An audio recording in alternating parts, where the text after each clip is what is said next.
Thank you, Taylor, and thank you for taking time out of your valuable schedule to attend our webinar today. We have a great audience, which is really exciting for a presenter. We have B2B companies represented from manufacturing, specialty chemicals, healthcare, financial services, high-tech, and business services. And the companies range from multi-billion dollars in revenue to divisions of companies in the billions to companies less than $100 million of revenue selling to these multi-billion dollar companies. So it's a very diverse audience. Titles of the people on the webinar are leaders in sales, marketing, pre-sales, and product management, just to name the top 4. We all have 3 things in common. One, we're in B2B sales selling complex solutions. So we know before even the first call, we have some due diligence to use before we get these sales closed. 2 is we have a lengthy sales process. There's multiple stakeholders we'll have to address. 3 is we have formidable competitors. We're all large organizations, and we know we have 2 or 3 competitors that are in every single deal, so we have to show some differentiation. My objectives today are to keep things simple. And like the slide says, I will really try and do no sales speak. I'll do the best that I can. 2 is I want to help us focus on helping the sales rep winning the first sales meeting, which is so critical. You can't play the game unless you get an invitation to play. 3, how digital technology today can help us achieve the points 1 and 2 that I just mentioned. One of my favorite slides from Steve Jobs, the genius of our high-tech industry, is simple can be harder than complex. And we all have complex solutions and complex sales processes. You have to work hard in your thinking to clean up to make it simple. But it's worth it in the end because once you get there, great things happen or you can move mountains. This is a very important theme that I like to carry throughout this entire presentation today. I'll make my first simple point that if you ask the average person that's maybe not in sales, what's the biggest problem in enterprise sales, they'd say closing. That is not the biggest issue. The biggest issue is getting qualified deals to put in the sales pipeline.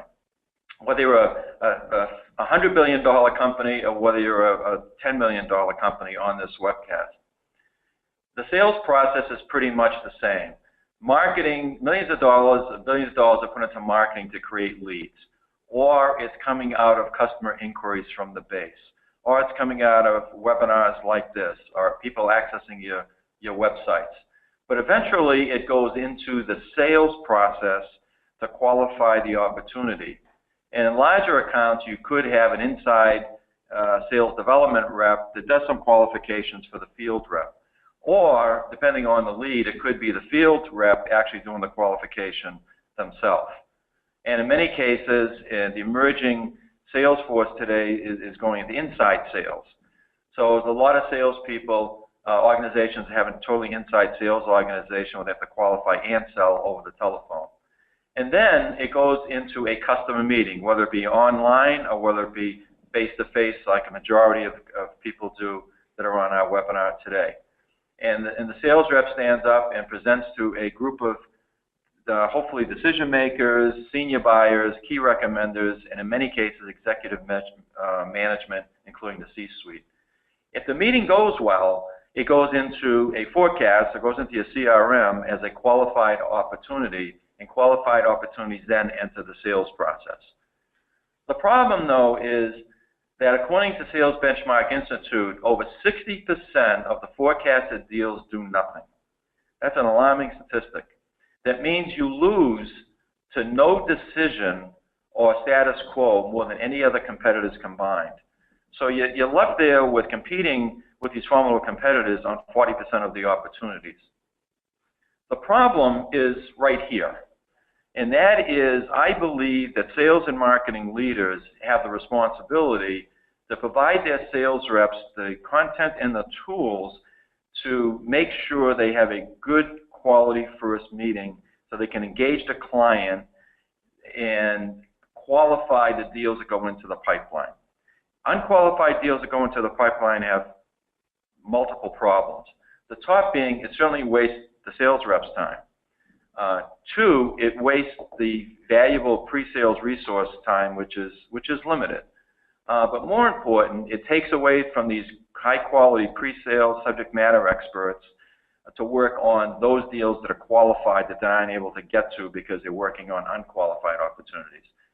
Just think if you could reduce that 60% of deals that do nothing to 50%, how that impacts your top line. This is why. This is a survey that's done by Forrester that I've shown hundreds of times, and no sales VP or marketing VP has ever pushed back on this. When in a survey where it says, the meetings that you take from salespeople, how frequently prepared for your meetings are they based on what you expect? Very high grade. 6 out of 10 salespeople come in prepared and do a very good job on being knowledgeable about their company and their products. Great job by your sales training departments. However, 8 out of 10 salespeople do not do a good job at talking to what the customer expects them to talk about. And that is understanding my business issues and where they can help, and has relevant examples of customers where that have had results using a solution. This is a really tough pill for all of us baby boomer B2B sales executives and marketers to swallow after all the money we put into training and content, etc. But it's a fact. This is really what happens. And you can blame the internet for this. Since the internet, companies now do a lot of their research prior to calling in a customer. Certainly your existing customers already know you. And they get a lot of information from your website as well. These websites today give a tremendous amount of information. So the last thing senior buyers want to hear is a sales rep coming in with an extensive PowerPoint presentation with the first 15 slides talking about their company. And it makes it even more compelling is another Forrester study that asked the question to over 400 executive buyers. How often do you choose a vendor who has worked with you to turn a vision into a clear path to value? In other words, those 2 out of 10 people that Forrester mentioned, what have they done? Well, they've gone in and talked about their business and showed them examples and created a vision that the C-suite or the executive decision makers or even the key recommenders can grab a hold of. Now, 75% said that they usually go with that vendor. Usually or always go with the vendor. You don't want to have your sales rep be the second or third or fourth person following when the vendor who created the vision. As you end up having a really tough time trying to win the business and also getting relegated into that dreaded second or third vendor in the process that's being used to compare with the competitor, or you get relegated to the dreaded RFP process. So when sales reps are asked by Aberdeen, how can we help? How can we help you deliver the right message at the right time to the right target? An overwhelming 52% said, improve the positioning and differentiation in messaging and sales presentations to tell a better, unique story. Again, you're competing with formidable competitors. So you need to differentiate yourself with competitors that can probably do the job, maybe not as well as you can, but can do the job. This is really important feedback. I show real simple slides of sales, marketing, and VPs that I speak with. And if there's one thing that a sales VP would like to have for a present on their birthdays every year, or at least the beginning of the fiscal year, is more qualified opportunities in the pipeline. Every single B2B company that I've met has an outstanding support group for salespeople, outstanding pre-sales engineers, subject matter experts, product managers, etc. The problem is that there aren't enough qualified opportunities in the pipeline, and a slight increase in qualified opportunities, every sales vice president and marketing vice president knows, will yield results at the end of the sales cycle, increased results because of this powerful and very terrific, we call them rock stars, group of people that can take qualified opportunities and make magic out of them. Let me give you an example. This is a large enterprise sales force, but it could be the sales force of a small group as well. they're all set up this way. And on the extreme right-hand side, you have your whales, your strategic account reps, your top performers, makes up about 10% of your organization. These folks need very little help. They know how to qualify, from qualify to close. They know how to get the resources they need to close the big deals. On the left-hand side, maybe a new reps, they're entry-level reps, they're going after smaller new accounts, and they're basically your future sales reps going to the middle group. The middle group makes up 80% of your salespeople, and these are the up and down the street people that every single day are giving hundreds or even thousands of sales presentations, initial sales presentations, trying to get that next large account into the sales pipeline, or trying to get that upgrade from these emerging accounts. I think everybody knows that the direct sales model is the most expensive sales model in the business. 80% of the reps are in the middle is by far the most expensive and costly area of the sales organization. You need to support these people. We need to support these people with the right content and the right tools. So let's take this one with 200 salespeople selling an average system value of $250,000. And let's just focus on the middle of the funnel, because that's where the sales VPs know that these reps can either make or break their fiscal year. If each one of these reps just was able to qualify one new additional sales opportunity per year, that's $40 million worth of additional opportunities, qualified opportunities, to go into this powerful and very competent support organization for salespeople. On the top line, that'll generate $8 to $12 million of additional revenue with just a very conservative 20 to 30% close ratio. And we're right in the middle of earnings season right now, and the first question that analysts ask the CEO, the first point on a financial release, is the increase or decrease in revenue the last quarter was this. It's all about growth. And the best thing a sales VP can do for a CEO in a company is to increase the top line growth. But take it even on a smaller account where you have maybe 50 sales reps or $200,000. So this could be a new product launch in a specific division where only 50 reps are carrying it. Again, you have 40 reps in there. Only one qualified sales opportunity per year will generate $8 million of new opportunities for you to work in your qualified sales pipeline, which can generate a substantial 1.6 to 2.4 million, a double-digit growth improvement on the top line. So, as sales and marketing leaders, what do we do to help our sales reps prepare for these critical first sales meetings and differentiate ourselves before the competition does?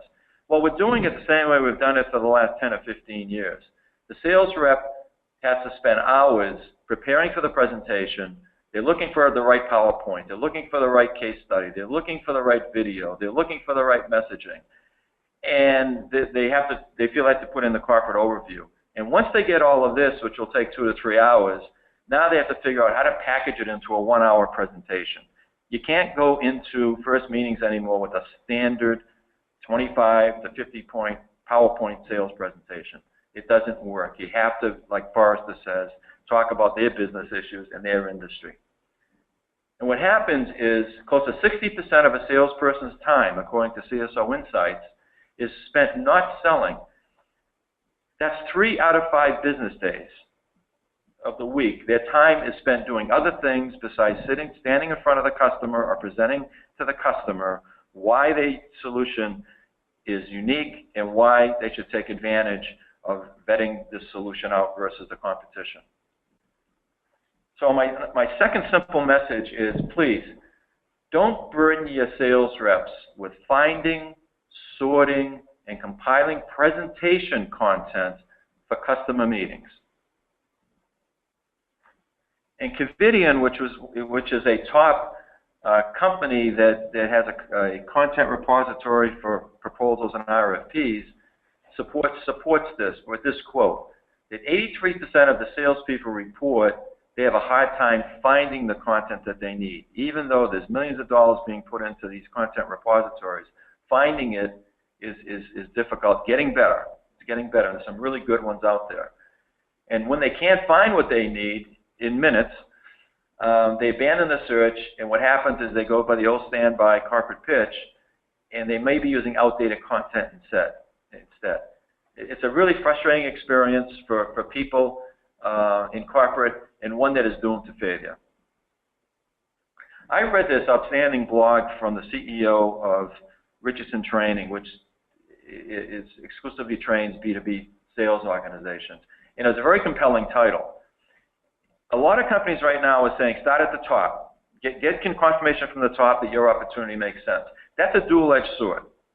Go back to the Forrester study, both of them. That if you get up to the C-suite or the executive manager suite or even the VP key recommender level, once you get there, you've scheduled a meeting, they've agreed to see you, don't blow it. And how do you not blow it? Well, first, be prepared. And this doesn't mean know the corporate pitch. This means doing some homework so you know a little bit about your customer. And it becomes apparent, all of these C-suite folks have got there on their professional skills, and they're really good people. And they'll be polite and they'll listen to your pitch for a limited amount of time. As all of these C-suite executive managers have a time limitation. So very quickly, as the CEO said, it becomes apparent within 30 seconds that they don't know much about if they don't know much about my business. So please, come to the meeting prepared to initiate a dialogue, keyword being dialogue there, worth having. After all, they accepted the meeting that you asked to be scheduled. Tell me something new. Tell me our job, and this is my pet peeve. Now, I'm a baby boomer sales guy, so I've been around for 3 decades now. And I see so many people saying to the sales reps, look, on the first call, here's a template of questions to ask, gather the data. Once you get the data, tell them you'll have a second meeting, and we'll bring in the experts, and we'll present to you. You don't do that to a C-suite person. You don't do that to an executive decision maker who has limited time that's accepted your invitation. Their job, as he says, is not to educate the sellers. This is a tough pill to swallow, so please, don't ask me a ton of questions. We want to hear what you've done with our competitors and to talk about trends in the industry. They're not asking for confidential information. They're just really saying to you, how much you know about my business and have you been successful in our industry? And third is, I don't need exact financial input at this stage. Okay, I just need to know, am I going to devote some resources to your solution? So create a hypothesis or give me a business case of the top 3 issues that you could solve for my company. And he really says this in a nice positive way. He says, when I talk to sales reps and they get to this point, they very often hit on at least one of the issues. You don't have to hit all 3. If you just get on one of these issues, now you have my attention, that you know my business, you know the pain points, and you know that you've done this for other people and what you've done. So at least come up with a business case that you've done successfully. All right, and I added this one back to Albert Einstein. All right, if you can't explain it simply, you don't understand it well enough. If you can't explain, I say in the first 5 minutes, you need to get to the point, be honest, and please, no stories. And I know there's people on the call that might be saying, hey, Dick, there's a whole thing going on right now about, tell these stories, create into a story. The spirit of telling stories is absolutely right. But what customers really want to hear is they don't want to hear a sales rep say, let me tell you a story. What they want to hear is, let me tell you how we've worked with other customers in your industry and the problems that we've solved with them that may apply to you, and let me give you a financial example of the millions of dollars that we've either saved them or increased the top line on the revenue or increased profitability or mitigated risk. So what are top B2B reps doing? They're using value propositions. And the value propositions, I think, is probably self-explanatory to everybody in the audience. It's a financial reason why I should consider your solution. And you can gain a competitive edge in the first meeting in 5 minutes. Everybody, like I said at the beginning of the call, is dealing in lengthy sales cycles. So the objective of the first key sales meeting is to establish mutual agreement, or as far as this says, a shared vision that your solution is worth assigning resources by both parties to explore further. Very careful choice of words. Mutual agreement, shared vision, both parties. In order to have a qualified opportunity, both parties have to agree this makes sense. And B2B reps go in there knowing that they establish their credibility early on when they demonstrate they know the industry, the key issues, and they prove to the audience and the C-suite that they understand their business. And not only does the B2B sales rep have the confidence in proactively answering the question, what do you do for your customers, which any experienced rep knows is undermined if every person in that room, except they're too polite to ask it on the first sales call, and they show them the financial results the solution delivers to similar customers. And that, in turn, drives confidence into the people, the decision makers in the room. And third, once you've done the first two, then these strong B2B successful reps, what they do is then engage the customer in collaborative conversation. If you can't get collaborative conversation on the first sales call, it's almost impossible to qualify the opportunity. And when the customer says things like, that makes sense. I know you sell generators, electric data center to data centers. The example you used showed 3 data centers. We have 10 data centers. Or we have 1 data center. Can you change it to show me how it affects my company? That is a winning qualified question. My last point is this is a history of 50 years of what we have provided our salespeople in the form of tools and content to present to customers in first meetings or in all meetings. We started off with, this is a picture of Don Draper of Mad Men, which is a popular American program, using a Kodak projector. I have used that. That's where I started in sales in the 70s, not the 60s, what Don Draper did.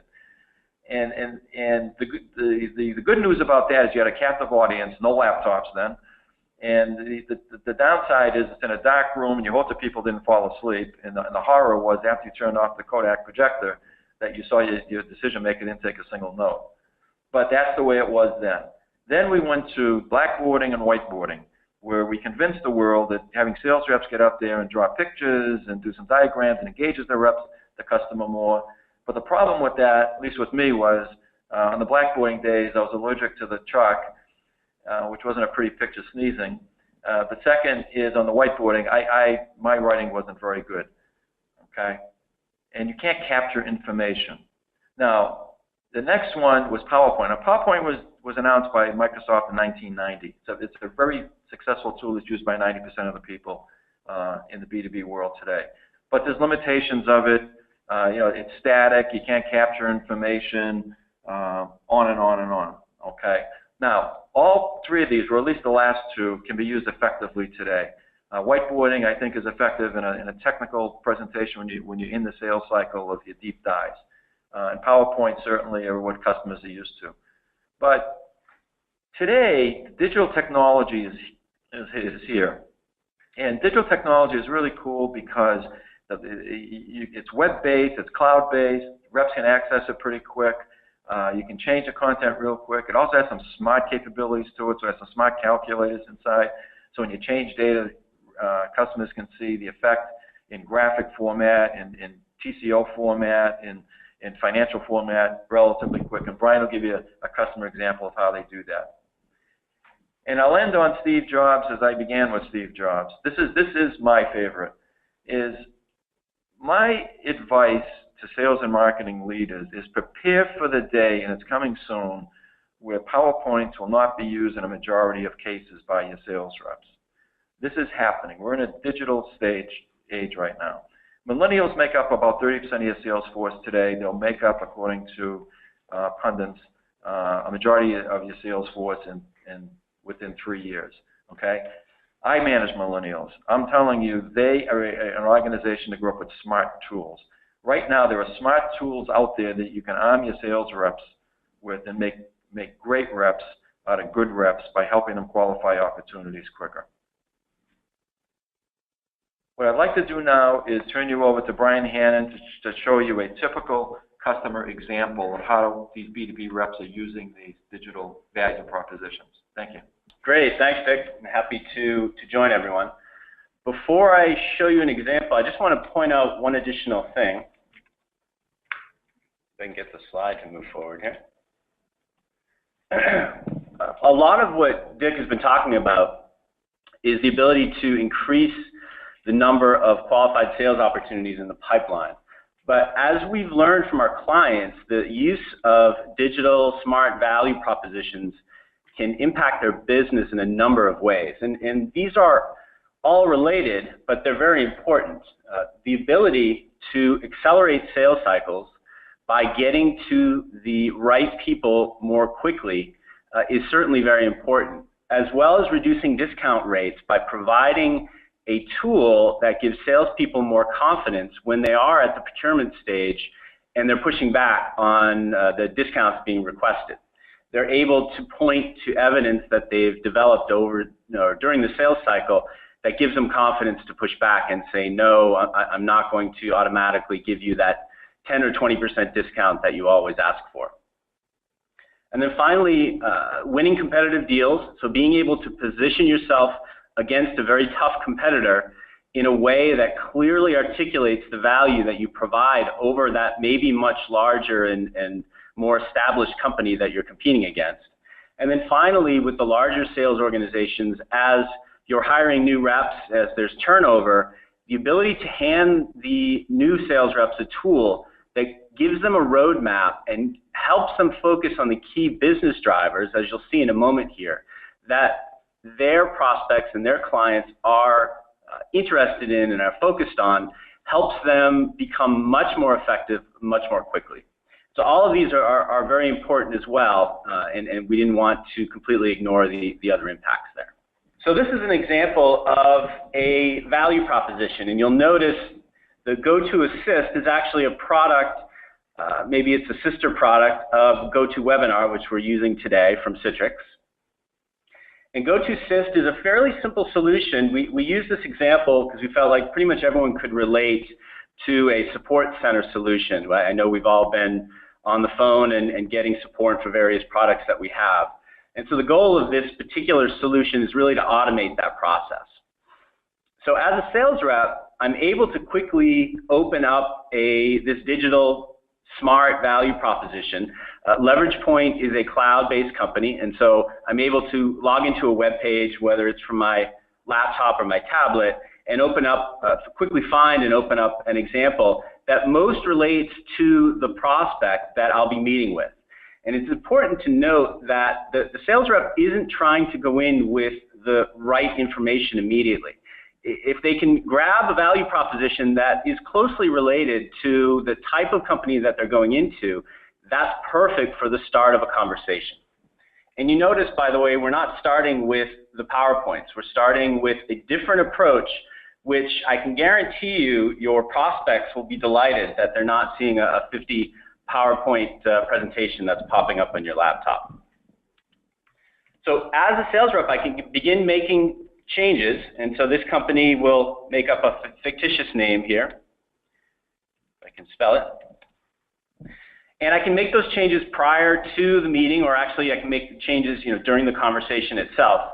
But we've tried to keep the value proposition simple, and I'll point out a couple of the areas here for you. The top two windows are really our top-level message, and they're going to guide us through the conversation. So what we're saying here is that the cost of our solution, and this is actually for a 12-user solution, so it's on the smaller scale of our typical value propositions, is almost $17,000 a year. So that's how much Acme would need to invest to automate some of the processes that we're about to talk to them about. But based on our analysis and what we've gathered from the existing clients, we believe that they're spending almost $140,000 or over $140,000 a year in a lot of these manual processes, and we can impact those directly. So what we'd like to do is, rather than talk about our product, let's talk about the impact right up front, and let's determine whether that impact is something that is important enough for the prospect to continue the process. Remember, we're not trying to close the deal in our first call. We're trying to qualify the opportunity to get us to that next stage. And if we can talk about bottom line numbers up front, even if we have to make some changes, that's going to get us in the conversation that we want to get into. So we can see here, there's a chart on the left which talks about the cost of the status quo and the cost of our solution. And you'll notice there's a chart on the right which kind of mirrors that and just gives us the numbers. we're able to actually show the information in different ways, and you'll see a couple of different charts here today. And these can be set up however you would like, whatever helps have the conversation most effectively. And we can also show the information on an annual or a per call basis. And this is all dependent on the value proposition itself. So, the information you're seeing here is very specific to the GoToAssist solution. Now, the information below, you'll see two rows of information, in fact. The first are what we call assumptions. So these are the information that are leading into the calculations, and they're feeding that. Now, maybe we're meeting with the director of the IT or the director of the support group, and they tell us that 85 is fine, but we actually do 100,000 calls roughly a year. So we can start to make changes, and as we do, those changes will ripple through the value proposition and automatically update the data. The second set of numbers are actually the business drivers, and this gets back to showing credibility. It's providing the salesperson a way to immediately point to the key business drivers that he or she believes the prospect is being affected by and are the most important ones. And as we can see here, the rows of green boxes really make up that opportunity cost that we saw in red previously. And we've broken them down now into 4 pieces. And the reason we've done that is we want to be able to talk through each business driver, talk through the logic of the business driver, and then show the corresponding number of that. So if we look at, for example, the first one, improved customer retention, we can click on the button, and we see a description of the business driver. We start to see the logic on how we might be able to impact customer retention. And there could be more information or less information here. This is really controlled by the marketing team and when they publish this. But we also see some numbers and some impacts that we can have. In this case, it's a 2% improved customer retention because of the automation of the processes. And we're saying that based on our customer experiences, that can save Acme $62,000 plus a year. So if we go to the second one, increased self-service, again, we're talking through the logic, we're showing some information. Now, we might come to a point where the salesperson needs some backup, they need some ammunition. And the third and final area that we'll show here are a set of tabs below. The tabs are set up during publishing time, and the goal of the tabs can be several things, but one of the main goals in my mind is to provide the salesperson information and backup in terms of making the point of the business drivers. So there may be a video that they can show, which is a 30-second video. Maybe it's a client talking about how they were able to impact their business, and maybe hopefully directly relating to the business driver that the salesperson is talking about. Any kind of marketing collateral can be included in the tabs, and this is controlled by our clients. So finally, the last 2 business drivers, again, going through the logic and seeing the corresponding numbers. We notice here, by the way, that the information has changed. We changed that on the first screen, and again, that will ripple through.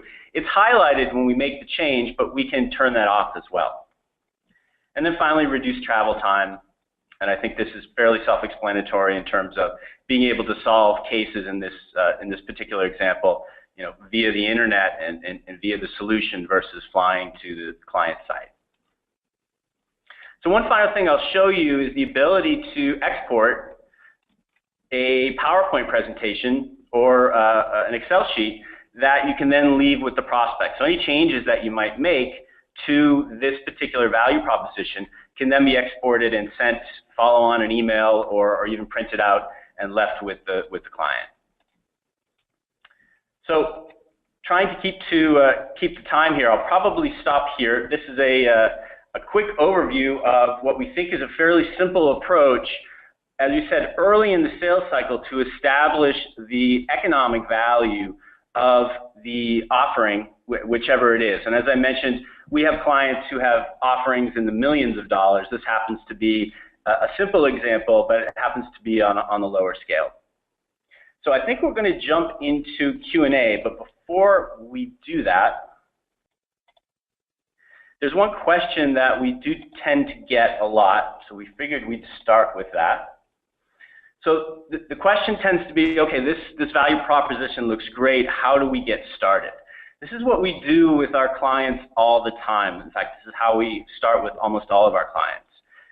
We have a process where we will help you identify a product, and in a matter of days can help you develop a value proposition that looks exactly or similar to the one that you see here for your offering that you have control over and that you can use for a period of time. You can test that internally or you can test that externally and get feedback, understand whether it's something that you can use, and then determine, whether you want to be a leverage point customer after that, which obviously we hope you do.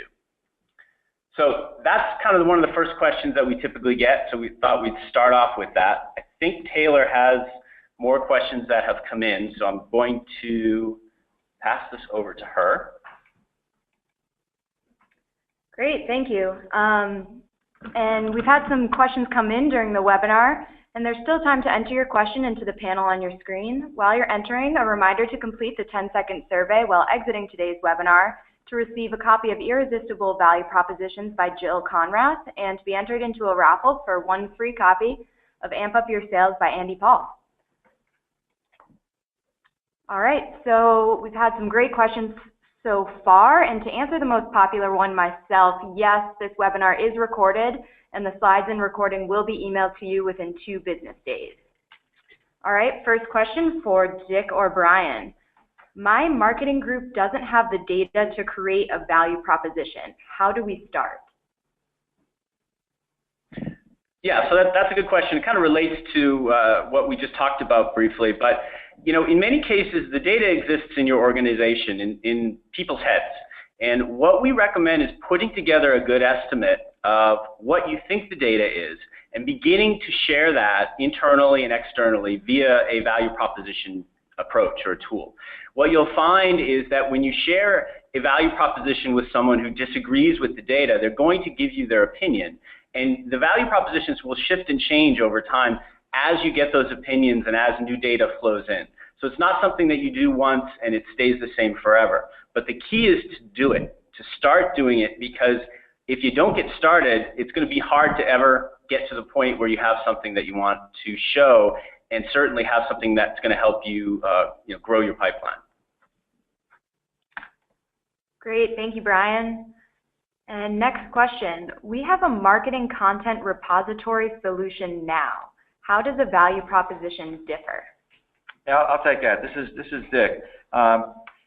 There are some really good quality content repository solutions out there, or sales asset management systems, as they're called now. I mentioned Covidian. I probably should mention there's also Savo and HighSpot, just to name a couple, just to name 3 of them. They really do a nice job at getting the sales rep to find the content. This is about presenting in a scheduled 1-hour meeting with executive managers or decision makers or key recommenders. And I always tell students, don't assume you have an hour and you have to fill it up with content. But you probably have 20 minutes to get the attention of the senior people. What we're about is actually taking that content from the content repository, as Brian said, and putting them into the appropriate links at the bottom of the value proposition so they can be shown. It's all about presentation. And we cannot continue, in my opinion, to allow the sales rep to spend hours and hours of time putting it into a format in a way that's that we think is going to engage the client.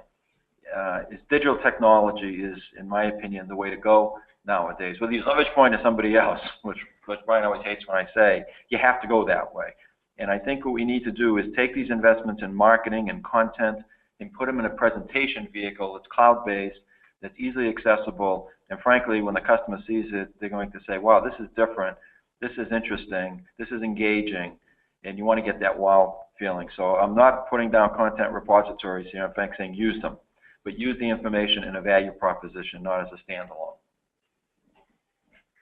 Great, thanks, Dick. And next question, when are value propositions used by sales?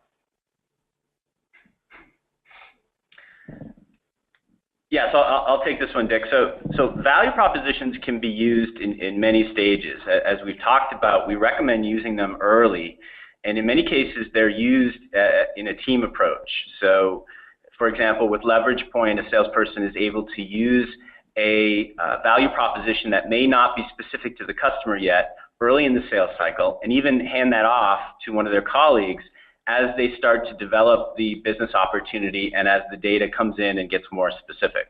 So it can be used early, it can be used in the middle to develop the business case, and it can certainly be used to establish the reason for the price of your offering and the reason why you think the price is a fair price, and being able to secure that price and capture that value towards the end.